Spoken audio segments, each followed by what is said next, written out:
إن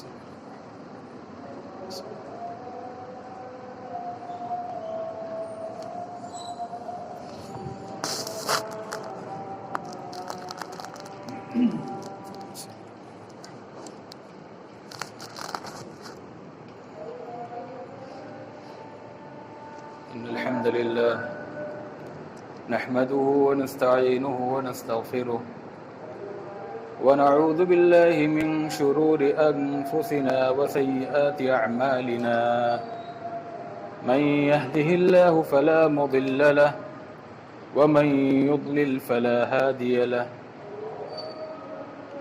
وأشهد أن لا إله إلا الله وحده لا شريك له وأشهد أن محمدًا عبده ورسوله يا أيها الذين آمنوا اتقوا الله حق تقاته ولا تموتن إلا وأنتم مسلمون يا أيها الناس اتقوا ربكم الذي خلقكم من نفس واحدة وخلق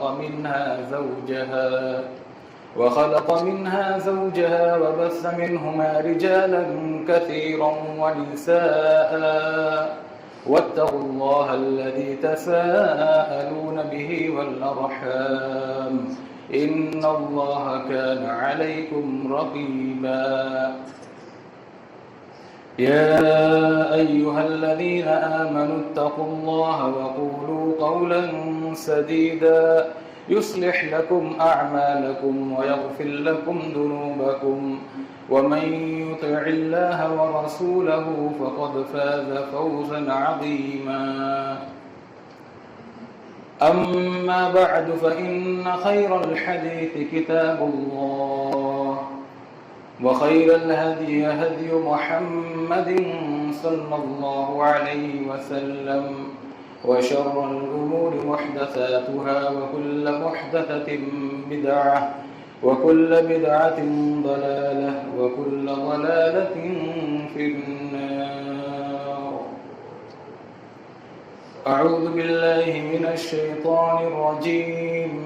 بسم الله الرحمن الرحيم.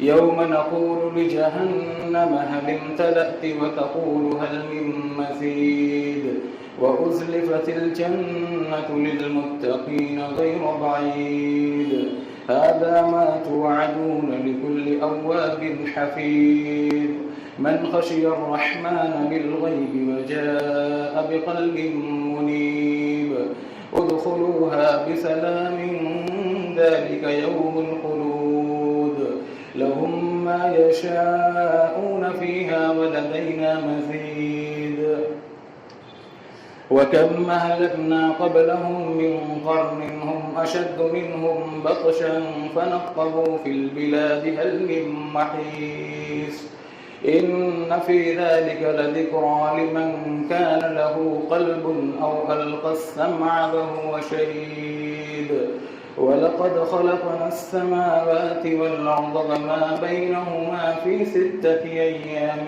وما مسنا من لغوب فاصبر على ما يقولون وسبح بحمد ربك قبل طلوع الشمس وقبل الغروب ومن الليل فسبحه وأدبار السجود واستمع يوم ينادي المناد من مكان قريب يوم يسمعون الصيحة بالحق ذلك يوم الخروج إنا نحن نحيي ونميت وإلينا المصير يوم تشقق الأرض عنهم سراعا ذلك حشر علينا يسير نحن أعلم بما يقولون وما أنت عليهم بجبار فذكر بالقرآن من يخاف وعيد. معزز الحاضرین جمعہ، دینی اور اسلامی بھائیوں، عزیز نوجوان دوستوں، اسلامی بچوں، پیاری پردہ نشین ماؤں اور بہنوں، مذہب اسلام اللہ تبارک و تعالیٰ کا وہ پسندیدہ دین ہے جسے خالق ارض و سما نے قیامت تک کی انسانیت کے لیے قابل قبول بنایا ہے۔ اس مذہب کو چھوڑ کر دوسرے مذاہب کی اتباع انسان اگر کرتا ہے تو کبھی بھی وہ اللہ رب العالمین کی رضامندی حاصل نہیں کر سکتا۔ مذہب اسلام کے کچھ خصائص اور کچھ امتیازات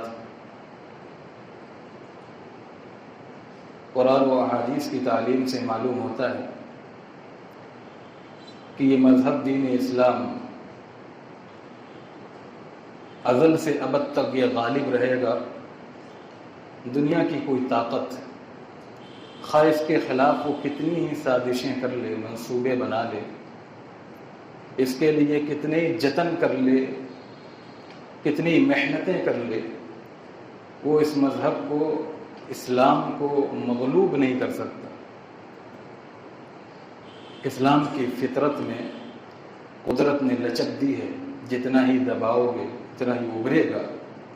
قرآن مجید میں اللہ رب العالمین بیان فرماتا ہے یریدون لیطفئوا نور اللہ بافواہہم واللہ متم نورہ ولو کرہ الکافرون۔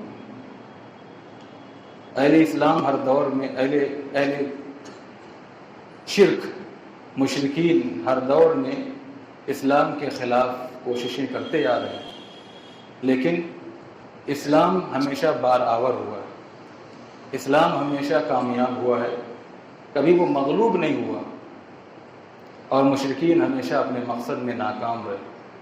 اسی بات کی ترجمانی پیارے حبیب محمد عربی صلی اللہ علیہ وسلم نے احادیث مبارکہ میں بھی بیان فرمائی، احادیث مبارکہ میں کی ہے۔ اللہ کے رسول صلی اللہ علیہ وسلم نے فرمایا الاسلام یعلو، الاسلام یعلو ولا یعلی علیہ، اسلام ہمیشہ غالب رہے گا، اس پر کوئی مذہب، اس پر کوئی دین اسلام کے سوا غالب نہیں ہو سکتا۔ مذہب اسلام، دین اسلام ہمیشہ غالب رہے گا۔ ہاں، جہاں تک مسلمانوں کے اقبال اور عروج اور ترقی کی بات ہے تو مسلمانوں کی ترقی، مسلمانوں کی کامیابی، مسلمانوں کی عزت، مسلمانوں کی شوکت، یہ چند شرائط کے ساتھ مشروط ہے۔ جب جب مسلمانوں نے ان شرائط کا لحاظ رکھا، ان کی رعایت کی، تب تک وہ کامیاب رہے۔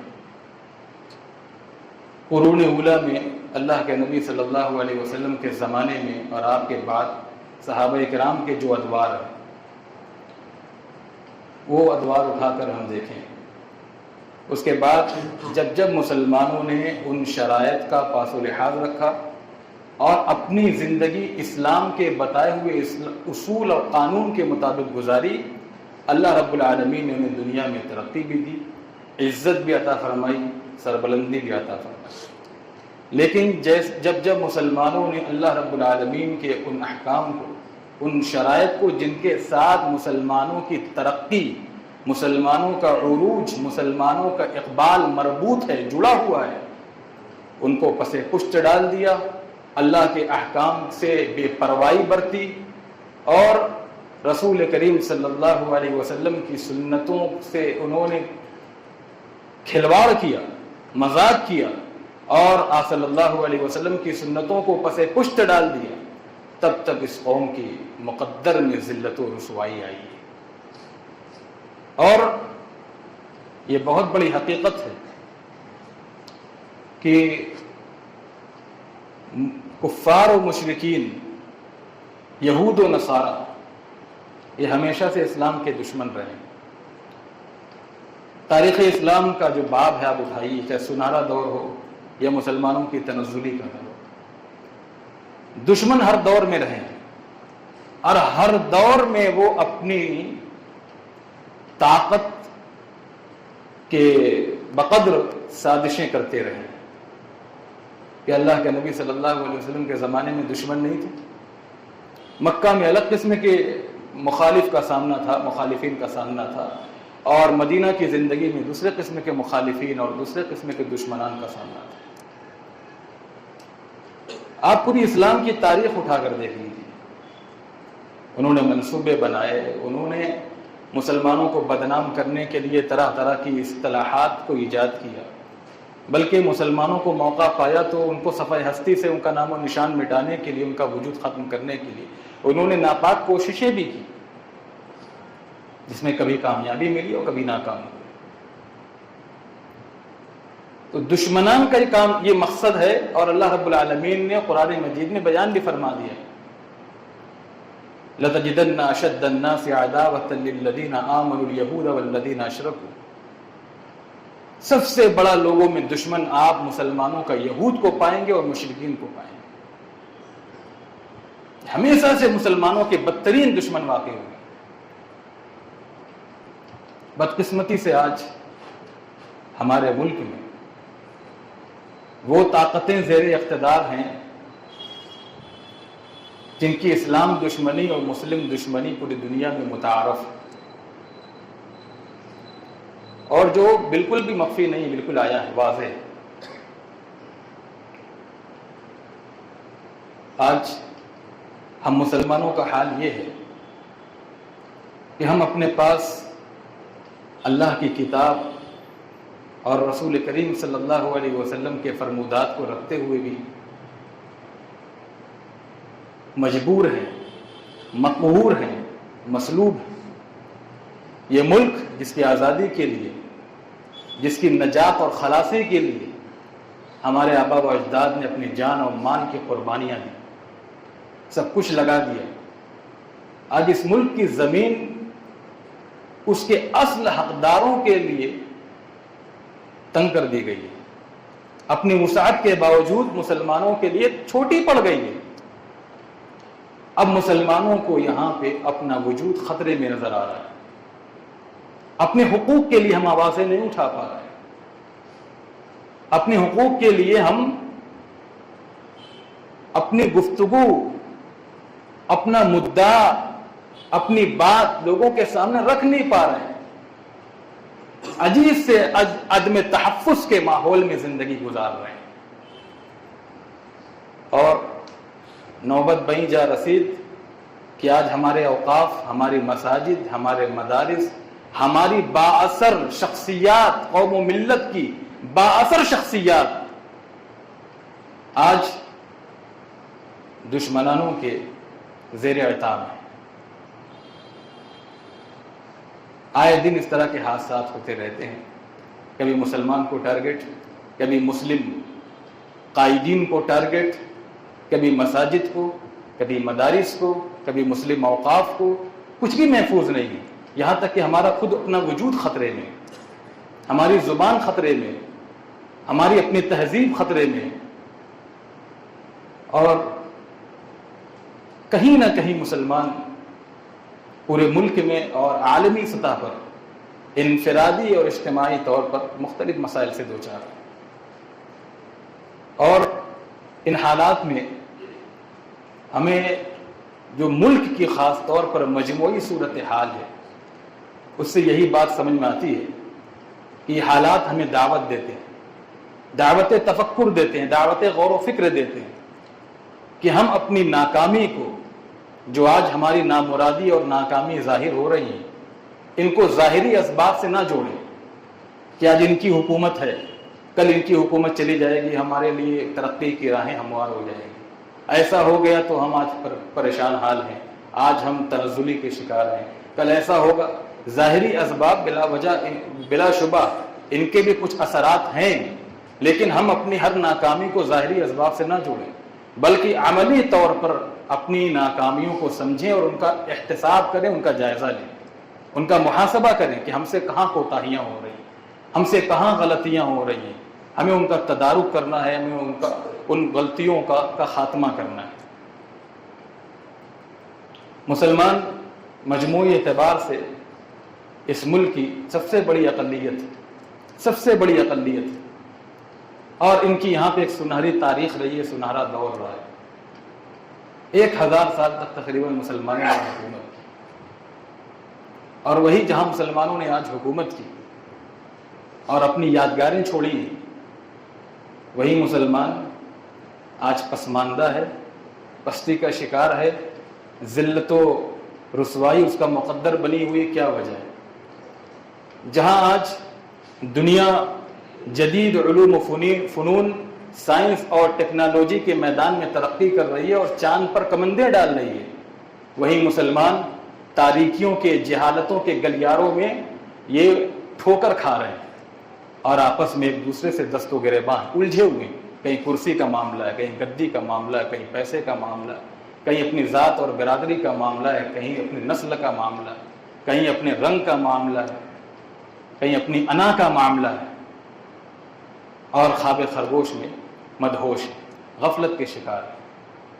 میرے مسلمان بھائیوں، آزادی کے بعد اس ملک کے سب سے پہلے جو وزیر تعلیم تھے مولانا ابوالکلام آزاد رحمہ اللہ، جنہیں امام الہند بھی کہا جاتا ہے، ان کے خطبات، ان کے پیغامات، ان کے رسائل و جرائد اور کتابیں پڑھنے کے بعد آدمی اس نتیجے پر پہنچتا ہے کہ سب سے زیادہ انہوں نے مسلمانوں کو جھنجھوڑنے کے لیے اور ان کو خواب غفلت سے بیدار کرنے کے لیے تعلیم پر زور دیا ہے۔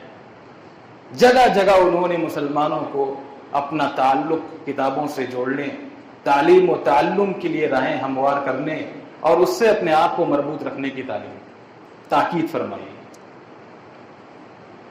اور انہوں نے کیا؟ اس سے پہلے ہمارے دین نے، ہمارے مذہب اسلام نے تعلیم پر سب سے زیادہ زور دیا۔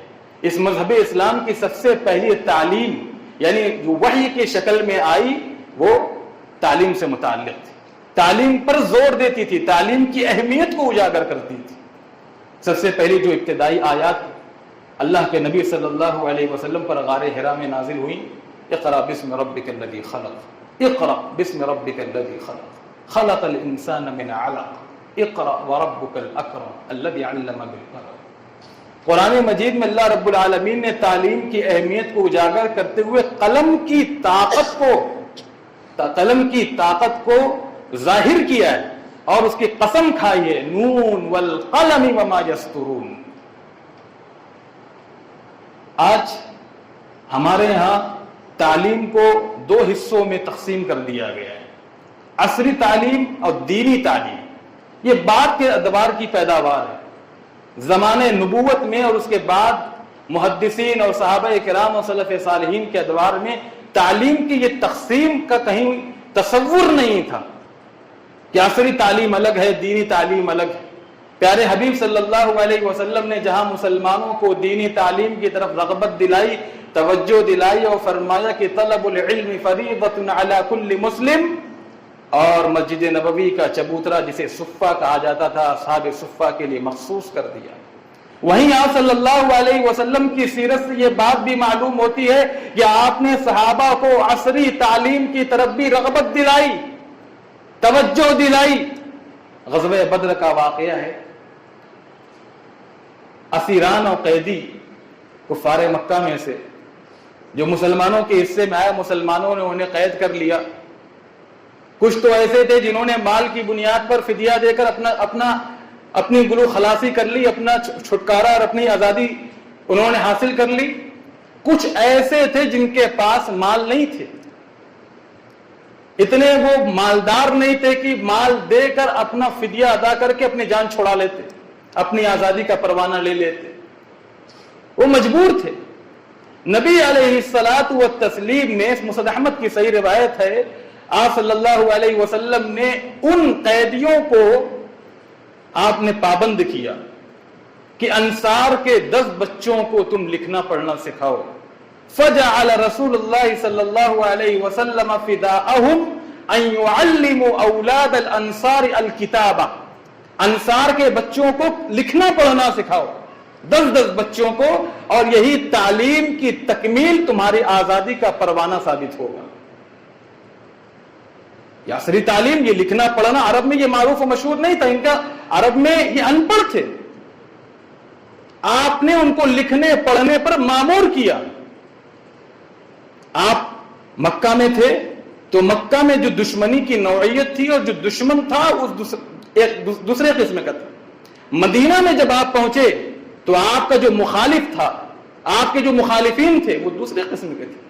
مدینہ میں یہود جو تھے, آپ کا سامنا, صحابہ کرام کا سامنا, اللہ کے رسول صلی اللہ علیہ وسلم کا سامنا یہود سے تھا. اور یہود جو تھے وہ پڑھی لکھی قوم تھی, وہ ان پڑھ نہیں تھی مکہ کے لوگوں کی طرح.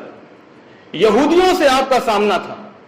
ترمذی کی صحیح روایت ہے اور دوسری حدیث میں بھی, دوسری کتابوں میں بھی حدیث کی یہ روایت موجود ہے.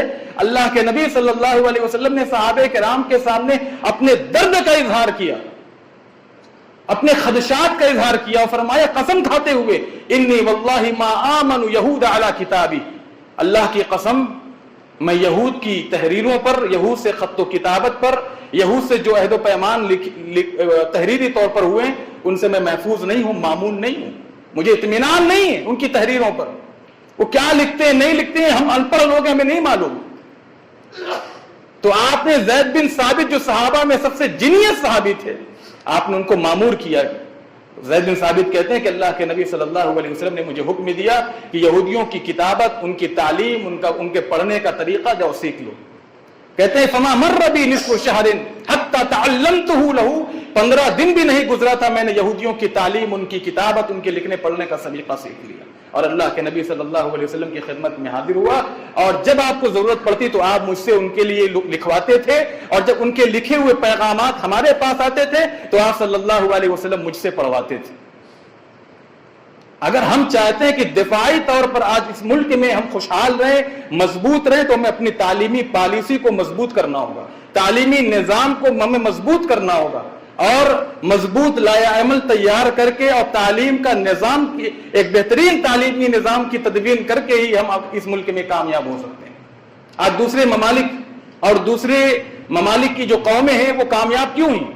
آپ کے سامنے اسرائیل کا معاملہ ہے, مثال رکھ رہا ہوں, جاپان کی مثال رکھ رہا ہوں. یہ چھوٹے چھوٹے ایک ملک ہے, یہ آج کھانے میں نمک کے برابر ہے, اس کے باوجود پوری دنیا پر یہ اقتصادیاتی اعتبار سے اور دفاعی اعتبار سے حاوی.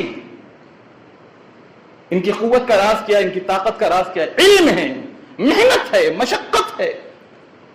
یہ احساس کمتری کے شکار نہیں ہوئے, انہوں نے ہمت نہیں ہاری, یہ مایوسی کے شکار نہ ہوئے. آج ملک میں جو حالات ہیں, بلا شبہ قوموں کی زندگی میں اس طرح کے حالات, حادثات, واقعات رونما ہوتے رہتے ہیں تاکہ قومیں جاگ جائیں, بیدار ہو جائیں, خواب غفلت سے نکل جائیں. ان کو جھنجھوڑنے کے لیے اللہ کی طرف سے اس طرح کے حادثات آتے رہتے ہیں, پیش آتے رہتے ہیں, تاکہ مسلمان, یہ مسلم قوم اٹھے اور بیدار ہو اور مضبوط لائحہ عمل مستقبل کے لیے تیار کرے. لیکن جو قومیں سوئی رہ جاتی ہیں اور انہیں فرصت نہیں ملتی کہ اپنی ناکامیوں, پچھلی ناکامیوں پر ہم توجہ ڈالیں اور ماضی کے حالات سے کچھ سیکھیں, تو پھر ایسی قومیں بعد میں کفِ افسوس ملتی رہتی. آپ کے سامنے 1000 سال اس ملک میں مسلم حکومت کے واقعات موجود ہیں, تاریخ موجود ہے.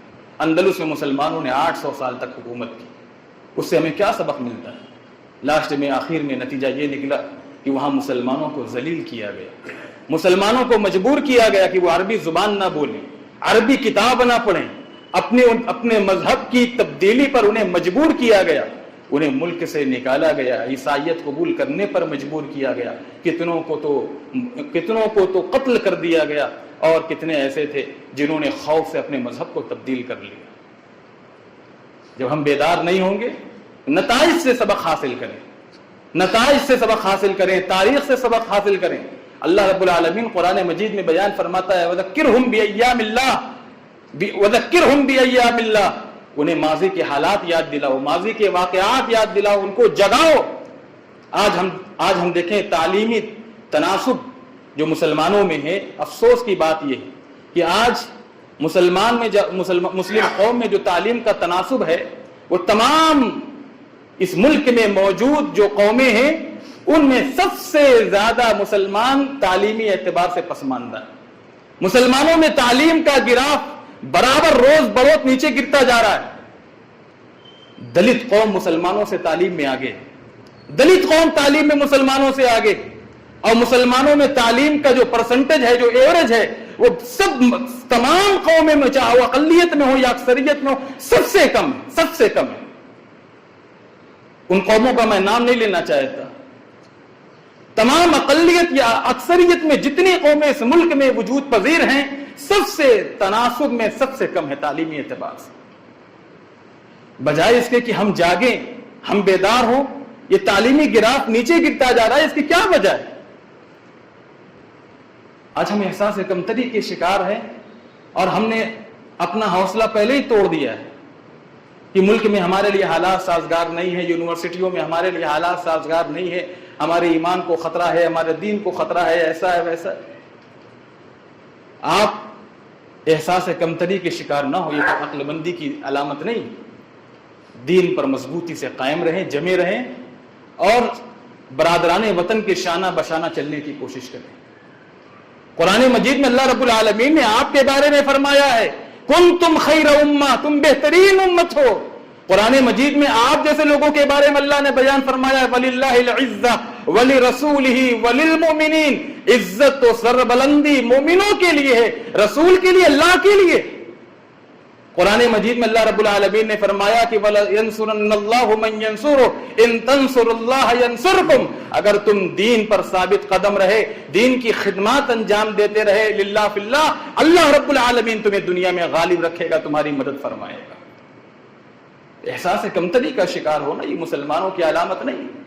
ہم مایوسی کے شکار ہو گئے، ہم مایوسی کے شکار ہو گئے، حالانکہ ہمارا دین مشکل حالات میں ہمیں مایوسی سے منع فرماتا ہے۔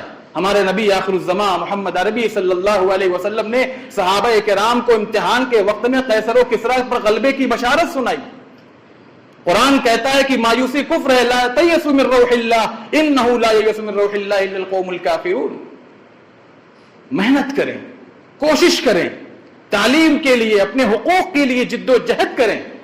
سلسلہ حدیث صحیحہ میں علامہ البانی رحمہ اللہ نے ایک روایت نقل کی ہے، مرفوعاً فرماتے ہیں اللہ کے رسول صلی اللہ علیہ وسلم، انما العلم بالتعلم وانما الحلم بالتحلم، علم ایسے ہی سونے سے نہیں آ جائے گا۔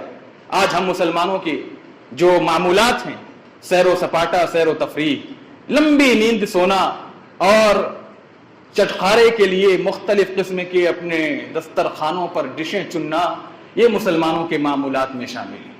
یہ ہمارے پسندیدہ مرغوبات ہیں۔ کھانے اچھے ہونے چاہیے، ڈشیں مختلف ہونی چاہیے، اور نیند کے لیے اچھا انتظام ہونا چاہیے، سونے کے لیے اچھا انتظام ہونا چاہیے، اور اسی طرح کی اپنی اپنی مرغوبات ہیں، یہ معمولات ہیں مسلمانوں کے۔ سیر و تفریح کے لیے باغات ہونے چاہیے، باغیچے ہونے چاہیے، پارک ہونے چاہیے۔ آج ہم مسلمان شادی خانے بنا رہے ہیں، لاکھوں کروڑوں خرچ کر دے رہے ہیں۔ مساجد پر خرچ کرنا، مدارس پر خرچ کرنا، مدارس و مساجد کی تعمیر و ترقی اور اصلاح کے خرچ کرنا، بلا شبہ یہ ایمان کی علامت اور نیکی کا کام ہے، اور دین کی اولین ضروریات میں سے ہے۔ لیکن میرے مسلمان بھائیو، حالات کے تقاضے کو سمجھیے۔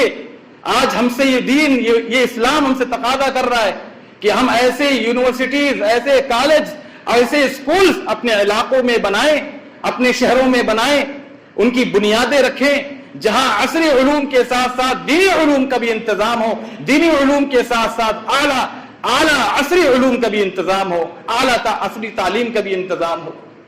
آج ہماری بیٹیاں، ہمارے نوجوان جب ایسے مخلوط تعلیم، ایسے یونیورسٹیوں میں جاتے ہیں جہاں مخلوط تعلیمات ہیں، تو پھر وہ بے راہ روی کا اور آوارگی کا شکار ہو جاتے ہیں، کفر و ارتداد کا شکار ہو جاتے ہیں۔ پھر ہم ساری زندگی اپنا سر پکڑ کے بیٹھے رہتے ہیں۔ آج جس طرح مسلم لڑکیوں میں ارتداد کی لہر دوڑ رہی ہے، کیا وجہ ہے؟ ہم اپنا بڑا فنڈ شادیوں میں خرچ کرتے ہیں، شادیوں کے لیے ہوٹلیں بک کرتے ہیں، ہم باغات اور پارک بناتے ہیں، لیکن مسلم قوم کے مستقبل کے لیے ہمارے پاس سوچنے کی فکر نہیں۔ کورونا کی وبا میں ہم نے کیا سوچا؟ ہماری نظر ٹھہر ٹھہر کر، رک رک کر ایسے ہاسپٹل کی طرف جا رہی تھی کورونا کی مشکل دور میں جو مسلم ہاسپٹل ہو، جہاں کے ذمہ داران اور ڈاکٹران جو ہے وہ مسلم ہوں۔ ہم ایسے مسلم ڈاکٹروں کو تلاش کر رہے تھے کورونا کی مشکل دور میں، جن سے ہم کو خطرات نہ ہو، ہمیں سکون ہو۔ میرے اسلامی بھائیوں، جب عمارات کا معاملہ آتا ہے تو ہم مسلم انجینئر کو ڈھونڈتے ہیں، جب مشکلات کا معاملہ آتا ہے تو ہم مسلم صحافی کو ڈھونڈتے ہیں، مسلم وکیل ہم تلاش کرتے ہیں۔ یہ ضرورت اس بات کی ہے کہ آج ہم ایسے نوجوانوں کو پیدا کریں جو مسلم صحافی کا کردار نبھائیں، مسلم ادیب کا کردار نبھائیں، مسلم ڈاکٹر کا کردار نبھائیں، مسلم انجینئر کا کردار نبھائیں۔ ہمیں غیروں کی طرف جانے کی ضرورت نہ پڑے، ہمیں اس کے لیے ضرورت ہے کہ ہم بہترین اسکول کھولیں، بہترین کالج کی بنیاد رکھیں، تاکہ ہماری ماں اور بہنوں کی عزتیں بھی محفوظ رہیں، ہمارے جوانوں کا ایمان بھی محفوظ رہے، جہاں دینی تعلیم کا انتظام ہو، عصری تعلیم کا انتظام ہو، اور ہم ساتھ ساتھ یہ بھی کریں کہ جہاں ہم عصری تعلیمات اور دینی تعلیمات کو مل کر چلانے کی کوشش کریں، وہاں غریب بچوں کے لیے رعایتی در پر ان کے لیے تعلیم کا انتظام کریں۔ کتنے غریب ذہین بچے ایسے ہیں جو بہت ہی زیرک ہیں، پڑھنے کا ولولہ ہے، جذبہ ہے، لیکن ہمارے سماج میں ان کے لیے کوئی انتظام نہیں ہے۔ دینی تعلیم کے لیے ہم ان کا انتظام نہیں کر پاتے، ان کو کتاب فراہم کرنا ہے، ان کو فیس جمع کرنی ہے، ہمارے لیے ان کے پاس فرصت نہیں، ہمارے لیے ان کے پاس پیسے نہیں، سیر و تفریح کے لیے، ڈشیں کھانے کے لیے، اپنے کمروں کو سجاوٹ کے لیے، اپنے مکانات کی تعمیر و مزین و منقش کرنے کے لیے ہمارے پاس پیسے نہیں۔ ایسے قوموں کو بربادی سے کوئی نہیں روک سکتا۔ اندلس کی تاریخ آپ سامنے رکھیں، وہاں مسلمانوں نے زراعت میں، تجارت میں، عمارت میں، صنعت میں، حرفت میں، فن طب میں، فن سائنس میں انہوں نے ترقیاں کی اور اپنی یادگاریں اور مثالیں چھوڑی، لیکن 800 سال بعد آپ جائیے وہاں مسلمانوں کا وجود نہیں ملے گا، سوائے کچھ مسجدیں ملیں گی جو استبلوں میں بدل دی گئی ہیں، جہاں جو چرچوں میں بدل دی گئی ہیں۔ کہنے کے لیے بہت ساری باتیں، درد سے دل پھول رہا ہے۔ اللہ رب العالمین سے ہم یہی دعا کرتے ہیں، الہ العالمین تو مسلم قوم کو صحیح راہ پہ ڈال دے، ان کو سمجھنے کی توفیق عطا فرما، ان کو نتائج سے عبرت اور سبق حاصل کرنے کی توفیق عطا فرما۔ یا رب العالمین تو ہمارے صفوں میں اتحاد پیدا کر دے، ہماری اصلاح فرما، ہمارے کمزوریوں کو دور کر دے۔ یا رب العالمین دشمن کے منصوبوں میں سے ہمیں محفوظ رکھ، ہمیں کتاب و سنت کی طرف رجوع کی توفیق عطا فرما، ہمیں توحید اور ایمان کی حفاظت کی توفیق عطا فرما۔ یا رب العالمین ہمیں تعلیم و تعلم سے جوڑ دے۔ یا رب العالمین ہماری عظمت رفتہ کو واپس کر دے، ہماری ترقی کے لیے راہ ہموار کر دے، اور جب تک ہم مسلمانوں کو اس دنیا میں زندہ رکھے، ایک اور نیک بنا کر زندہ رکھ۔ جب خاتمہ ہو کلمہ توحید لا الہ الا اللہ محمد رسول اللہ پڑھو۔ اقول قولی ھذا فاستغفر اللہ لی ولکم ولسائر المسلمین من كل ذنب فاستغفروه انه هو الغفور الرحیم۔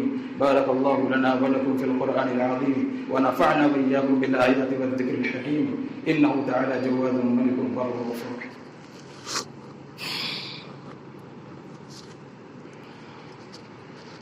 الحمد لله الذي لم يتخذ ولدا ولم يكن له شريك في الملك ولم يكن له ولي من الذل وكبره تكبيرا۔ اللهم صل على محمد وعلى آل محمد كما صليت على إبراهيم وعلى آل إبراهيم إنك حميد مجيد۔ اللهم بارك على محمد وعلى آل محمد كما باركت على إبراهيم وعلى آل إبراهيم إنك حميد مجيد۔ اللهم انصر من نصر دين محمد صلى الله عليه وسلم واجعلنا منهم، واخذل من خذل دين محمد صلى الله عليه وسلم ولا تجعلنا منهم۔ ربنا آتنا في الدنيا حسنة وفي الآخرة حسنة وقنا عذاب النار۔ عباد الله رحمكم الله، إن الله يأمر بالعدل والإحسان وإيتاء ذي القربى وينهى عن الفحشاء والمنكر والبغي يعظكم لعلكم تذكرون۔ واذكروا الله يذكركم وادعوه يستجب لكم ولذكر الله تعالى أعلى وأولى وأعز وأجل وأتم وأهم